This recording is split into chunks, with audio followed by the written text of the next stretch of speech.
This story is titled, Kicked Out My Wife and Her Daughter, because I had enough. Before we jump into today's video, I wanted to let you know about my new channel. It's got shorter videos and a fresh style. Be sure to check it out through the link in the description. Alright, let's dive into the video. OP starts off by saying, "So yeah, here I am, 32-year-old guy, married for a year to a woman named Andy, who I thought was just incredible. She's 34, and I'm not kidding. Up until all this started happening, I genuinely thought I'd lucked out. We met, hit it off pretty well, and took things nice and slow, mostly because of her daughter Carrie. Carrie's 16 now, but when I met her, she was about 14. And man, I could tell right away she wasn't thrilled about me being there. Which, okay, fair enough. Her dad passed in a car accident 5 years ago, and Andy had been pretty much a single mom since then. So yeah, I knew going in this was going to be a tough sell with her kid. I told Andy from the start I didn't want to overstep or try to act like Carrie's dad or anything. I figured, I don't want to replace anyone here. I just wanted things to go as smoothly as possible. Andy and I decided not to even mention me to Carrie until we knew this relationship was solid. No point in stressing her out unless there was something serious going on between us. It took a while, but eventually we hit that point. And then came the big day I met Carrie. I'd be lying if I said I wasn't nervous, but I was going in with an open mind, hoping she'd at least be okay with me just hanging around, you know? Well, that meeting was awkward as hell. Like, Carrie just stared at me like I'd shown up to steal the TV or something. Barely said a word to me, avoided eye contact, the whole 9 yards. And she wasn't even subtle about it. She'd make these faces every time I spoke, rolling her eyes, acting like she couldn't be bothered. Look, I get it. She probably felt like her mom was moving on too fast, or that I was some guy trying to take over. And I had zero plans to try and replace her dad. The last thing I wanted was to make her feel like I was forcing a relationship on her. I made sure she knew that too. Told her she could just call me by my first name, didn't need to call me stepdad, or anything weird like that. Andy told me to give it some time, and I figured, yeah, okay, maybe she'd come around if I didn't push it. So I tried. I'd do little things, like invite her to come out with us, or ask her if she wanted to go grab some food or something casual. Never forced anything. If she wasn't feeling it, I'd just back off. But man, every time I tried to engage, it felt like she'd throw a little dig my way, say something under her breath, or just flat out ignore me. I'd say something like, "Hey Carrie, you want to go to this new burger place with us?" And she'd just look right through me and say, "No thanks," in that tone, you know? Like I was wasting her time even asking. One time I suggested that maybe we could go see a movie she wanted, and she actually laughed. She was like, "Oh, I don't think you'd get it," with this sneer. I mean, all right, it's a teenage thing maybe, but it felt like she wasn't even trying. Andy would always tell me, "She'll warm up, just give her time." But sometimes I'd think, how much time do I have to give? Things stayed awkward. I'd see glimpses where I thought maybe Carrie was thawing a bit. Like she'd actually answer a question now and then, without the usual eye roll or sigh. But every time I thought we were getting somewhere, it was back to square one. Like this one weekend, when we all went to Andy's parents' place for a family thing. I thought, okay, neutral territory, maybe things will go smoother. Nope. Carrie avoided me the entire time, and made this huge deal about sitting as far from me as possible at every meal. At one point, she actually got up and switched chairs because she thought I was sitting too close. I'd bring it up with Andy, try to talk about it, you know, just to see if maybe there was something I was missing or something I could do differently. And Andy was always like, "Just let her be. She's been through a lot, losing her dad and all. She'll come around." I understood where she was coming from, but it felt like I was supposed to just stand there and take it without saying anything. And maybe I should have. I don't know. I kept telling myself it would get better, but it didn't. After a while, I was starting to feel like a guest in my own relationship. Like if Carrie didn't want me there, I didn't belong. I kept wondering if I'd ever even have a decent conversation with her without her snapping back or blowing me off. Andy would always try to play peacemaker, but honestly, I felt like she was stuck in the middle, and I didn't want her feeling like she had to choose between us. Now, I know how this sounds. Some might say, hey, it's just teenage stuff. But this wasn't normal. It felt personal. I'd come home, try to have a normal day, and bam, Carrie's doing something passive-aggressive or throwing shade at me. The tension was thick, like I was walking on eggshells in my own house. And every little attempt to make things better felt like it was backfiring. I mean, how do you even deal with that? I didn't want to fight with a 16-year-old. I just wanted things to be okay. Looking back, maybe I could have tried something different. But what? I wasn't gonna kiss her or beg her to like me. I wasn't the enemy here, just a guy trying to be a good partner to her mom. And even though I knew her dad's death was a huge loss, it wasn't an excuse for her to keep treating me like dirt. I tried to be the bigger person, to just let her comments and attitudes slide, thinking maybe she'd grow out of it. But honestly, I was starting to get fed up. How much was I supposed to take? Andy kept saying she'd get better, but I was stuck waiting, hoping this invisible better time would come. And every time Carrie ignored me, every time she threw one of her attitude bombs, it felt like another slap in the face, like I wasn't good enough to be part of their lives. Anyway, I'd convinced myself that once we all moved in together, things would change. That maybe she'd feel more at home and maybe start seeing me as more than just mom's annoying new husband. I'd never lived with a teenager before, so I thought it was just going to be an adjustment period. Thought I'd get to know her better, maybe even grow close, as wild as that seems now. But if I'd known what was coming, maybe I would have thought twice about getting that serious with Andy at all. Moving in was just the beginning of a whole new level of chaos, and as much as I wanted to believe Carrie would come around, the truth was, I was diving headfirst into something I had no control over.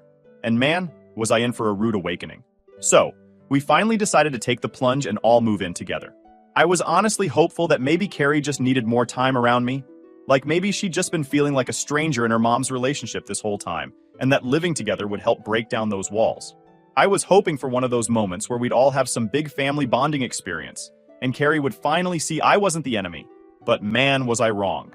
The second they moved into my place, it was like Carrie flipped a switch and took her attitude from distant and cold to full-blown hostility.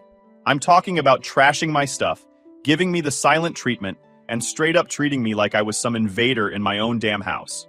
She'd ignore me so hard that I'd actually have to double check if I was even in the same room. It was like she saw me as some kind of threat that needed to be fought off at every turn. At first it was small stuff, like leaving her dishes piled up in the sink, which I thought was a normal teenager thing. I'd just clean them up and move on because, picking battles and all that. But things escalated fast.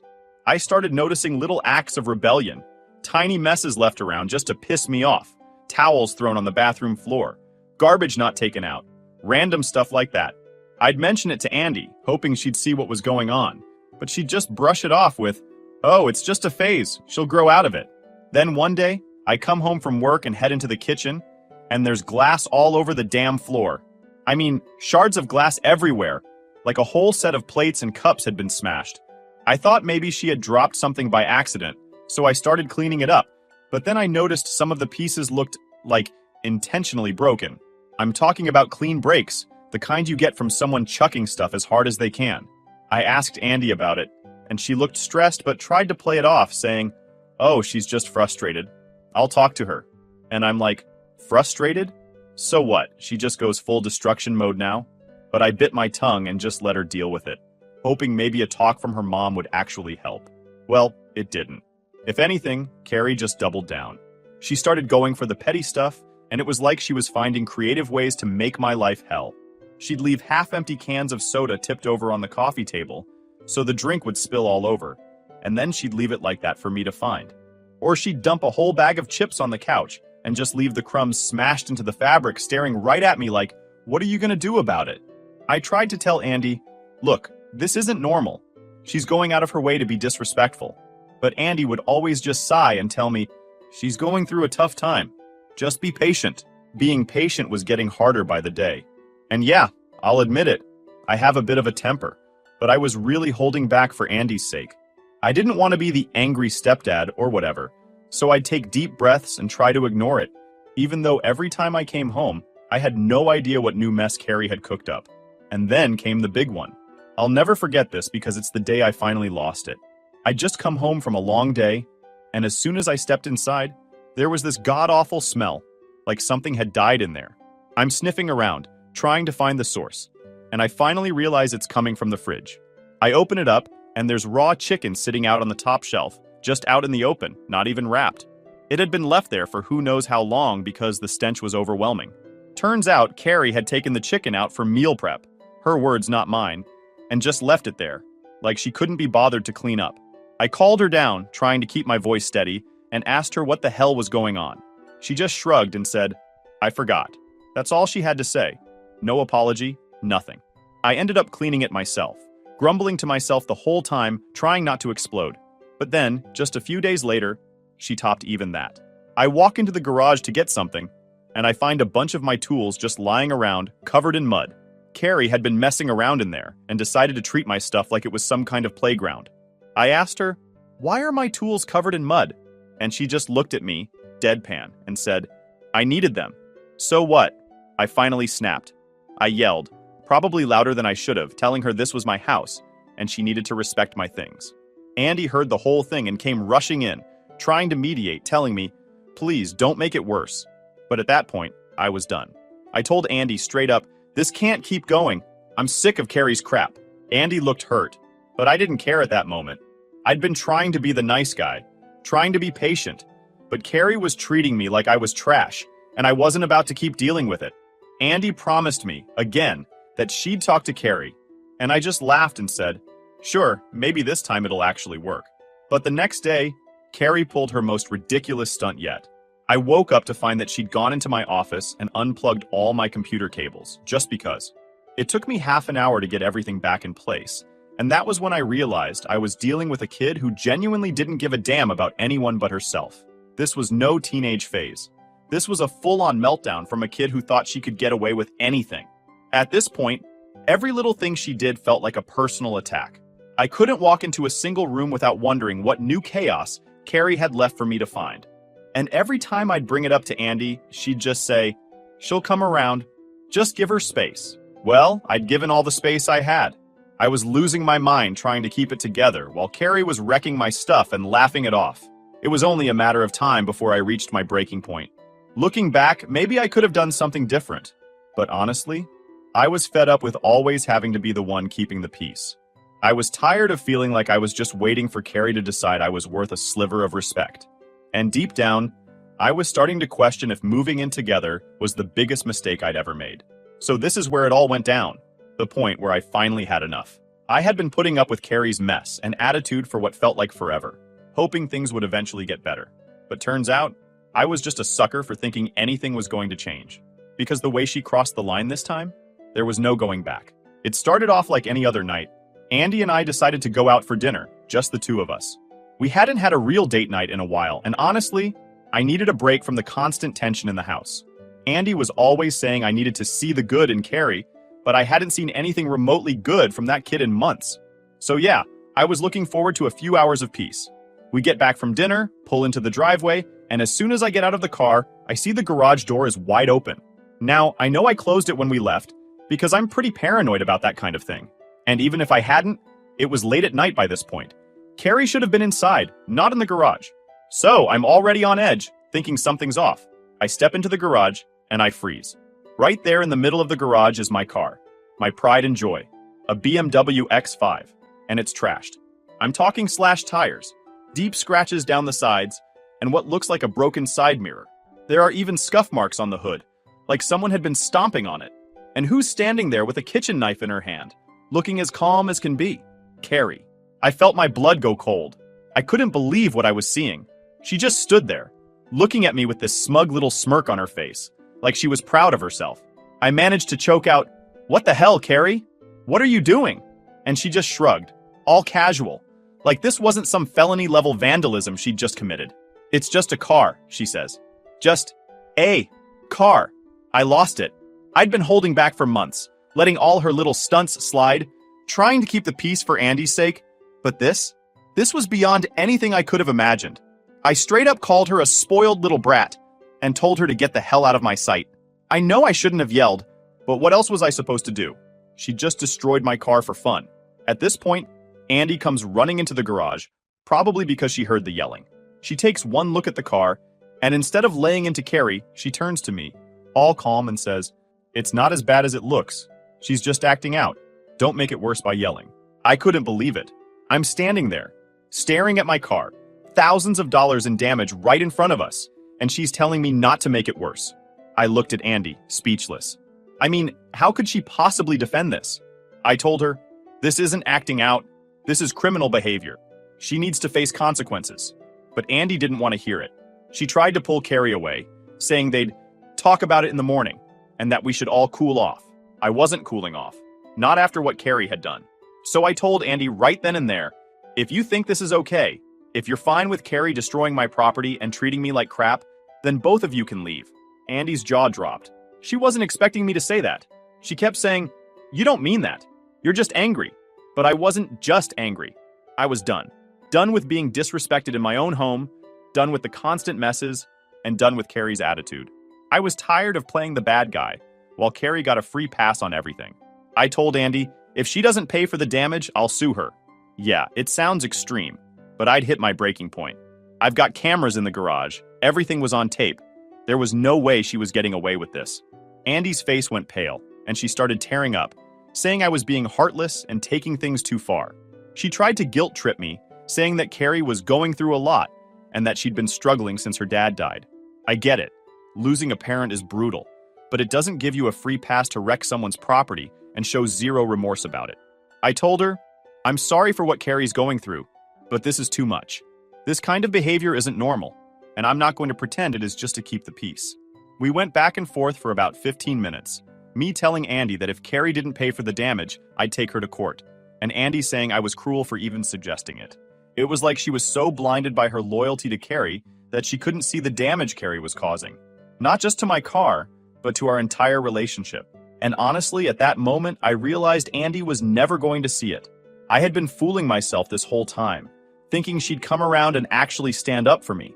But here she was, defending Carrie even when the kid had slashed my tires and trashed my car. I looked at Carrie one last time, and she was just standing there, not a single ounce of guilt on her face. That smug little smirk was still there, like she'd won some game I didn't even know we were playing. That's when I told them both, "Get out! Pack your bags and go." They looked shocked, like they couldn't believe I'd actually followed through. Andy started begging me to calm down, saying we could work it out, that Carrie didn't mean it. But I was beyond caring at that point.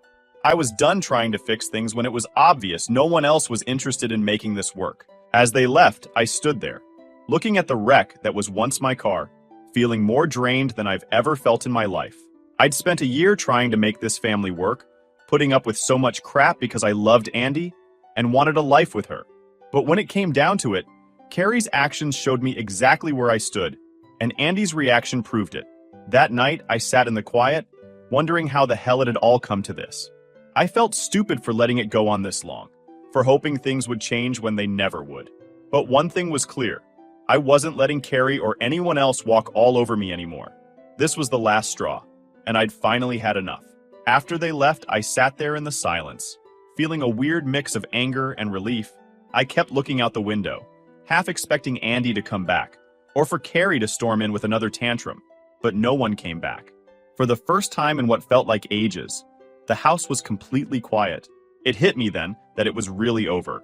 This whole year had been this constant push and pull, with me trying to make things work, bending over backward to make everyone happy. But now that they were gone, I finally felt what it was like to have peace. And honestly, it was amazing. I went back into the garage to look at my car. The slashed tires, the scratches, the damage Carrie had done, it was all still there. Seeing it pissed me off, but at the same time, it was like a reminder of why things had to end. I didn't feel guilty for telling them to leave. After everything Carrie put me through and Andy just letting it slide, I knew this was the right decision. There was no going back. That night, I slept better than I had in months. I didn't have to worry about stepping on broken glass in the kitchen or finding my tools scattered all over the garage. I didn't have to walk into a room and wonder what kind of mess Carrie had left for me. For once, I actually felt at home in my own place.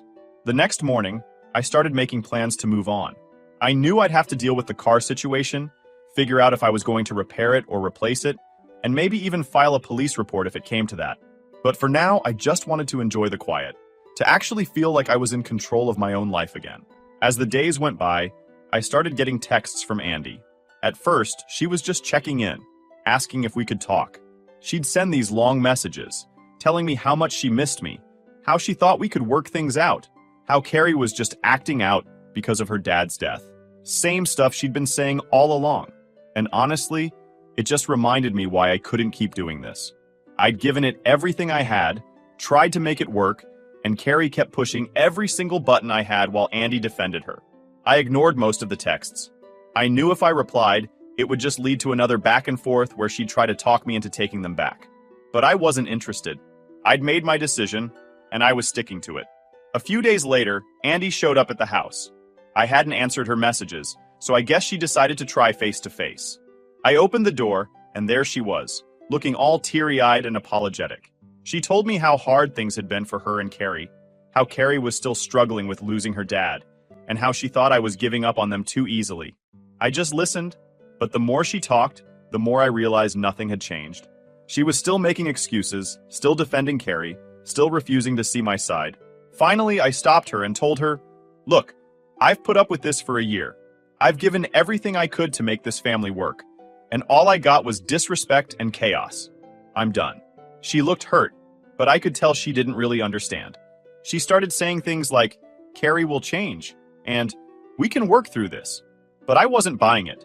I told her, "You had a year to make her understand that she couldn't just treat people like crap and get away with it, and you did nothing. I can't live like that anymore." After a long, awkward silence, she finally nodded and said she understood. I think, for the first time, she realized that I wasn't going to back down, that I wasn't going to let Carrie walk all over me anymore. She tried to say a few more things, but I just told her goodbye and closed the door. I wasn't going to let her guilt trip me into changing my mind. Once she was gone, I felt this huge weight lift off my shoulders. I'd been holding on to this idea of us being this happy little family, but that was just some fantasy I'd built up in my head. The reality was that I'd been living in a nightmare, and it was finally over. In the days that followed, I started putting my life back together. I focused on fixing up the house, getting things organized, making it feel like my place again. It felt like I was reclaiming my space, and with every little thing I did, I felt more like myself. People started asking questions, of course.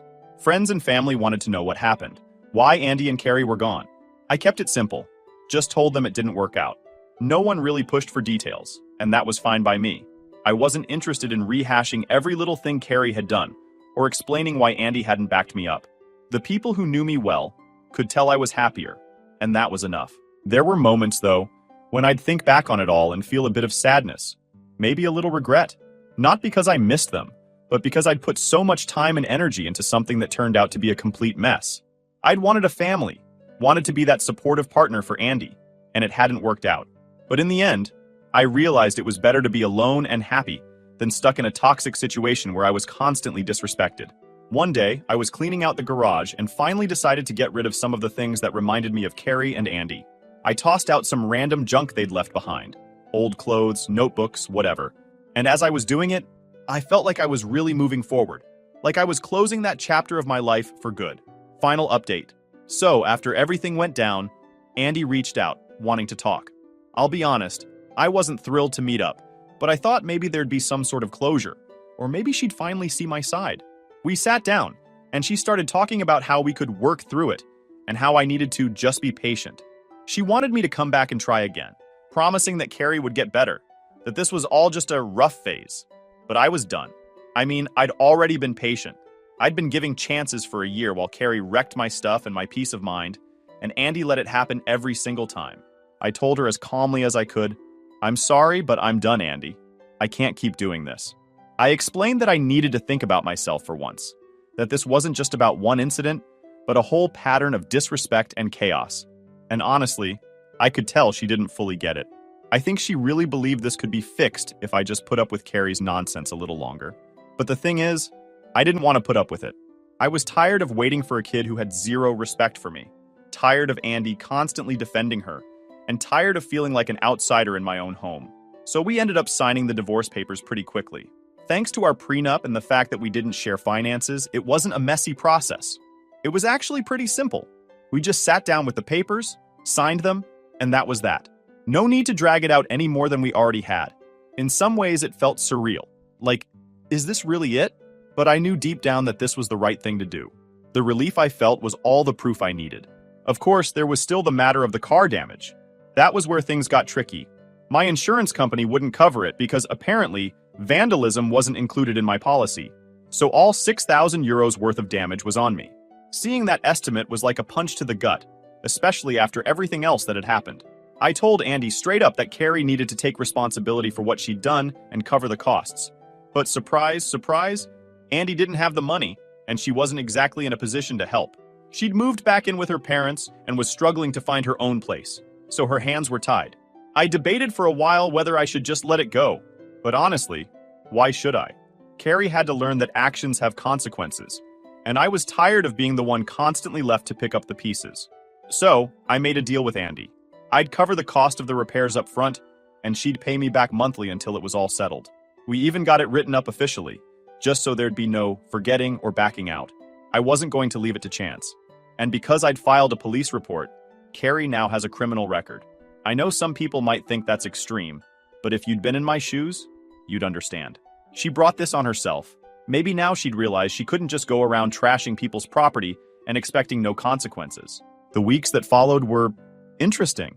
I'll admit, it was strange at first, coming home to an empty house, without all the messes and attitude waiting for me. I'd grown so used to the tension that it took a little while to get used to the quiet. But the weird thing? After the first few days, I started to feel a lot lighter. It was like this massive weight had been lifted off my shoulders. I didn't have to worry about stepping on broken glass in the kitchen or finding my tools scattered all over the garage. For the first time in months, I actually felt at peace. Friends have been great through all of this. I told a few of them what happened, and they were all on my side.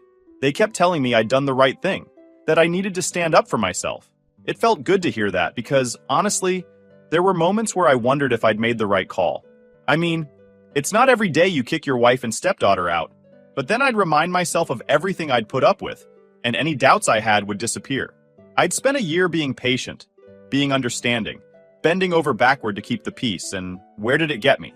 A slashed-up car and a stepdaughter who treated me like dirt. No! I didn't regret my decision one bit.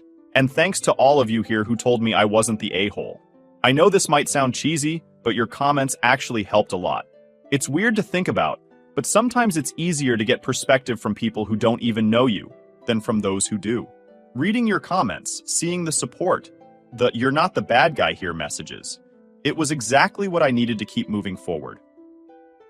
Every now and then, I'd get a text from Andy. Nothing too major, just little messages checking in, seeing how I was doing. I ignored most of them. I wasn't interested in rehashing anything or being guilt-tripped into second-guessing myself.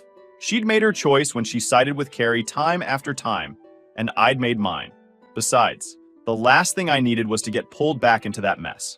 Now, with everything behind me, I'm focusing on getting my life back on track. I started doing little projects around the house, fixing things up, organizing, making it feel like mine again. It's amazing how different everything feels, without all that stress hanging over me. I'm reconnecting with friends I hadn't seen in months, making time for hobbies I'd let go of, just taking care of myself for once. And yeah, it feels pretty damn good. So yeah, it's been a hell of a few weeks, but in the end, I feel lighter. I feel free. I've got my peace, my space, and my sanity back, and that's worth more than anything I could have gained by staying. Here's to moving on. And thanks to all of you who reminded me I wasn't the a-hole in this mess.